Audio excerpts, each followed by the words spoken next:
दोन प्रकारचे विवाह आपण ह्या समाजामध्ये बघतो. एक लव्ह मॅरेज आणि अरेंज मॅरेज. जेव्हा एखादी मुलगी लव्ह मॅरेज करते तेव्हा लग्नामध्ये ती आनंदी असते, कारण का त्या पतीचा स्वभाव जाणते, सासू सासऱ्याचा स्वभाव, त्या परिवारातल्या प्रत्येक व्यक्तीचा स्वभाव बनते आणि ती प्रेमानं लग्न झाल्यानंतर जाते आणि पप्पाला म्हणते तुम्ही बिल भरून घ्या. याला म्हणतात लव्ह मॅरेज.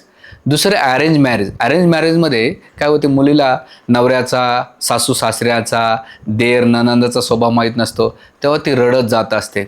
त्याच प्रकारे ह्या समाजामध्ये लव्ह मॅरेज आणि अरेंज मॅरेज. लव्ह मॅरेजवाली आनंदानं जाते आणि अरेंज मॅरेजवाली ती दुःखानं जाते.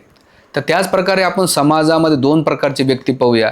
जे भगवंताला प्रेम करतात, तेव्हा जेव्हा हे शरीर सोडायची वेळ येते तेव्हा ते आनंद जातात, कारण त्यांनी भगवंताला प्रेम केलेले. याचं चांगलं उदाहरण संत तुकाराम महाराज म्हणतात, आम्ही जातो आमच्या गावा, आमचा राम राम घ्यावा. कारण त्यांना आम्ही वैकुंठवासी आलो याच कारणाचे, जे त्यांचं आपल्या सगळ्यांचं गाव आहे वैकुंठ धाम. म्हणून भगवंतावर प्रेम केलं तर जेव्हा आपल्याला जाण्याची वेळ येईल तेव्हा लोक रडतील आणि आपण आनंद जाऊ शकतात. याला म्हणतात लव्ह मॅरेज.